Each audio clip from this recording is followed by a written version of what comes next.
இன்றைக்கி நம்ம எங்கே வந்திருக்கோன்னு பார்த்தீங்கன்னா, ஜாதிக்காய் பயிர் பண்ணியிருக்கக்கூடிய ஒரு இடத்துக்கு வந்திருக்கோம். இங்கே இயற்கை விவசாய முறையில், நஞ்சில்லா விவசாய முறையில் விளைவிச்சிட்ருக்காங்க. இதில் 2 வகையான ஜாதிக்காய்கள் பயிரிட்டிருக்காங்க.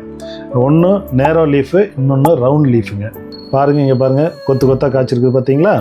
இந்த காயிலிருந்து உடச்சிப்படி எடுக்கும்போது தான் பார்த்தீங்கன்னா இது பூவு, ஜாதிபத்திரின்னு சொல்லுவாங்க. இந்த பருப்பு வந்து ஜாதிக்காய். இதை வெயிலில் காய வச்சு அதுக்கப்புறம் தான் பயன்பாட்டுக்கு எடுத்துக்க முடியும். அதனுடைய பயன்கள் என்னென்னு பார்த்தீங்கன்னா, குழந்தைகளுக்கு இந்த விதையை அரைச்சி கொடுப்பாங்க. செரிமானத்துக்கு நல்லது, தூக்கம் நல்லா வரும். இரவு நம்ம தூங்கும்போது பார்த்திங்கன்னா செரட்டோனின் ஹார்மோன் தான் முக்கிய பங்கு வகிக்குது. அந்த செரட்டோனின் ஹார்மோன் சுரப்பதற்கு இது பயன்படுதுங்க. அதுபோக பார்த்திங்கன்னா இந்த ஜாதிக்காய் பொடியை தயிரில் மிக்ஸ் பண்ணி நம்ம ஸ்கின்னில் தேய்க்கும்போது வந்து ஸ்கின் வந்து பளபளப்பாகவும் ஹெல்த்தியாகவும் இருக்குன்னு சொல்கிறாங்க. இந்த மாதிரி இயற்கையாக விளைவிக்கப்பட்ட ஜாதிக்காய் உங்களுக்கு தேவைப்பட்டுச்சுன்னா எங்களை கான்டாக்ட் பண்ணுங்கள்.